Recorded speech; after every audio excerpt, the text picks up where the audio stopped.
Welcome to Prophecy Montana, folks. My name is Kerry. We have the infamous Dave with us and Mr. Ricky. No, Dave's our minute man. Kerry. He saves us every single time. But no, he's known for his wisdom. So we invite him on every single time. But this morning, folks, we're going to be talking about something very serious. It's Christmas and what its real meaning and real intent actually was. Isn't it interesting that Christmas is on the equinox? Because it represents, in modern Christianity, the birth of Christ. Now, were we ever commanded in the Bible to recognize the birth of Christ? Nope. The Bible doesn't say anything about recognition of the day that Christ was born. Certainly, he was not born on December 25th because if he had been, the shepherds would be huddled around their fires and snowstorms and that sort of thing. They wouldn't be out in the fields. Yeah, their weather and climate tends to mimic ours in that part of the world. So there are lots of interesting reasons why people say that we should not even partake in the celebration of Christmas. I'm not one of them. Yeah, that was my next question. So would it be wrong to observe the birth of Christ? I think it's always good to observe Christ's life. Period. Birth through resurrection, his life on earth. We can't miss. Do we have to believe in its origins? Of course not. There are religious groups in this land that don't celebrate anything for fear that it might offend God. All right? I think if you do it in the right spirit. Mm-hmm. But it was a day all different. in which they worshiped the sun god, Mithra, and it was Pope Pius I, I think, who was the one who decided to make the 25th of December Christ's birthday, and it was just replacing Mithra. It was. But as long as we realize that wasn't his birth date, we are just celebrating the fact that Jesus was born into this world. Yeah. I think that changes it. But I think, didn't Ellen White say that we weren't supposed to do it? It isn't mentioned in the Bible because people would worship it as they would set it aside. And well, actually, she said that that we were to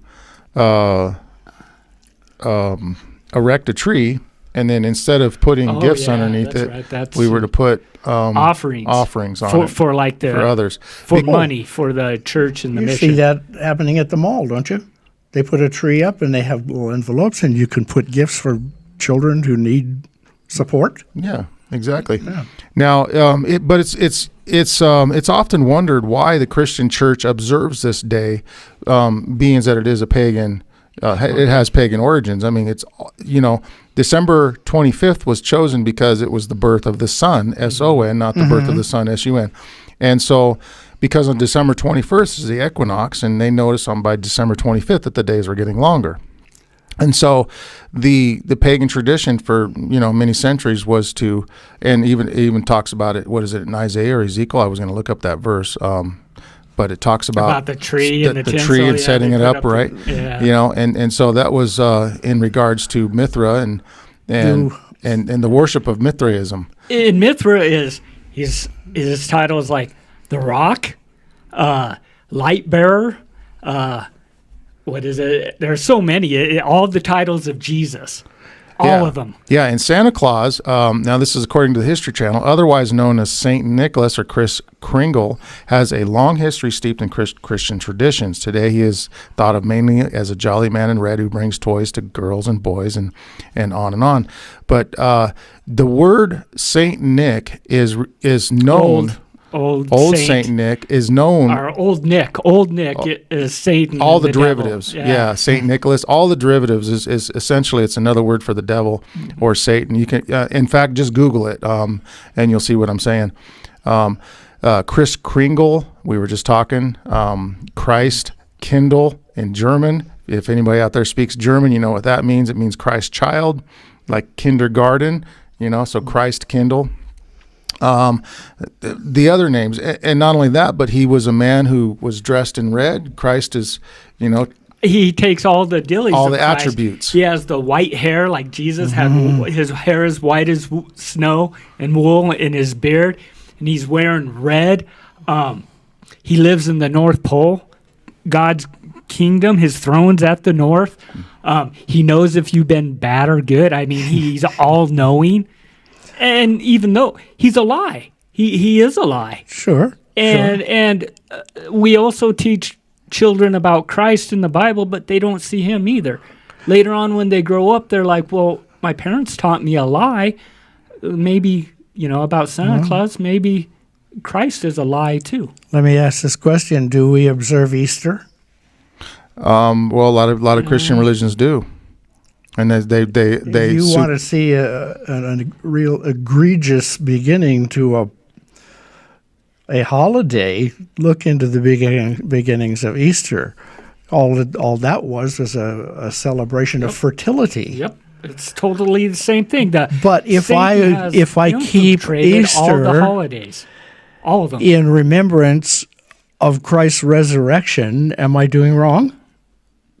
I have no idea. Well, listen, as time goes by, these things are coming more and more out on the forefront, because I know there's churches actually that keep the Easter sunrise ceremonies. I don't know if you've ever seen or heard of these before. Facing the sun. They all face the sun as it rises, Yeah. and they're bowing to the sun, just like the traditional. Just like they were when he says, worships. look at this, and they had their backs towards the temple, Yeah. and they all were looking east towards the sun. To Dave's point, I think what he's trying to say is, these holidays can be an opportunity to reach people what otherwise, aren't religious minded. And I think he even speaks of this in the Spirit of Prophecy, where, for Christmas example, people are in the spirit, so to speak, and they're more receptive during these times of years. To one of the things that bothers me most nowadays about the Christmas season is that more and more everybody is wishing you happy holidays. You have a holiday tree. You have give holiday gifts. They have eliminated Christ from it. That is reverting to what that old version of Christmas was all about. And we need to stay away from that. When they tell me happy holidays, you mean Merry Christmas?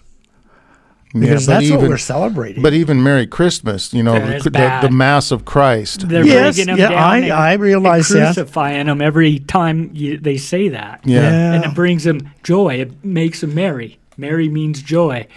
To bring Christ down and crucify him at the Mass brings them joy.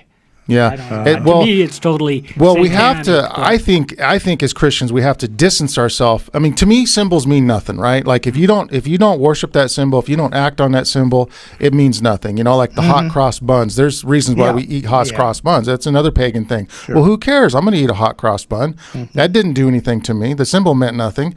But I think as Christians, it's becoming more and more. Like the atheists are teasing Christianity.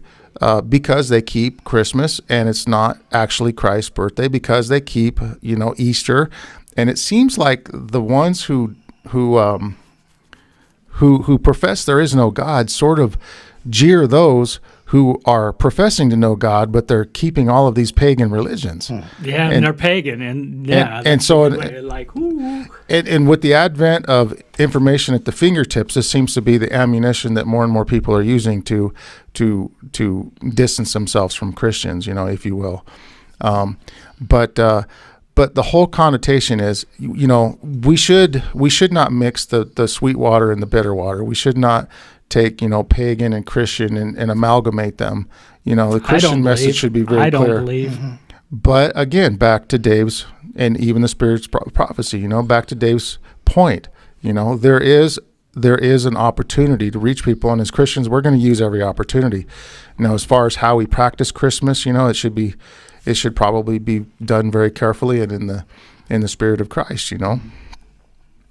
Should we have a tree? I don't believe so, but I didn't have a tree this year or last year. I don't believe. I think the last 3 or 4 years we haven't had a tree. But again, does a symbol mean anything?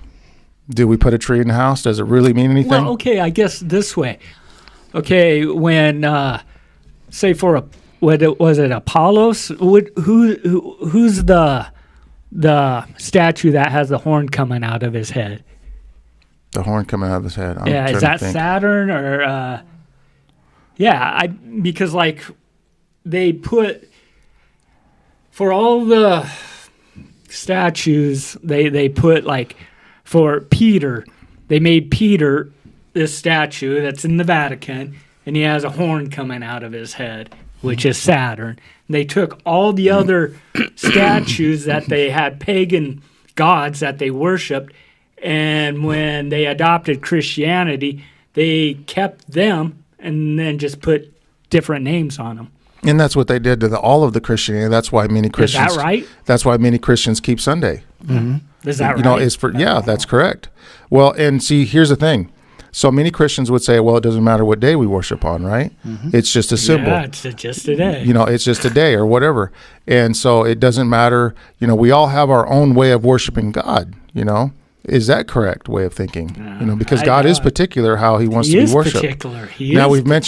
We've mentioned before that, look, it doesn't matter how you come to God if you're ignorant, right? You just come to him, you offer him what you have, and he accepts it. But he's going to lead you into truth. He's going to lead you in all truth. And so all truth. It's all about truth. It says both Mithra and Christ were described vicariously as the way, the truth, and the light, the life, the word, the Son of God, the Good Shepherd. The Christian litany to Jesus could easily be allegorically litany to the sun god. Mithra is often represented as carrying a lamb on his shoulders, just as Jesus is. Midnight services were found in both religions. The Virgin Mother was easily merged with the Virgin Mary, Mother Mary, Petra, and the sacred rock of Mithraism became Peter, the foundation of the Christian church. Mithra and Mitra is worshipped as Itu, Mitra, Mitu, Itu, in every house of the Hindus in India. Itu, derivative of Mitu or Mitra, is considered as a vegetarian deity, and Mithra and Mitra, sun god, is believed to be a mediator between God and man. So there's a lot of similarities here. This is essentially God taking the place, Satan taking the place of God. Yep. And he's always wanted the worship of God. Yep. And he's always wanted that recognition as God. And the similarities go on and on. Madame Blavatsky herself said the word Santa Claus, it's an anagram. It doesn't matter how you spell it doesn't matter, it doesn't matter where you say Satan or Santa. The letters are all the same. They're all the same. You just switch them around. Take the end. You just take the end and put it at the end, and you got Satan. And this is how a lot of the occult communicate one to another. And the thing of it is, they teach the doctrines and the commandments and the traditions of men, and that's what we hold above God, and that's bullcrud in my book.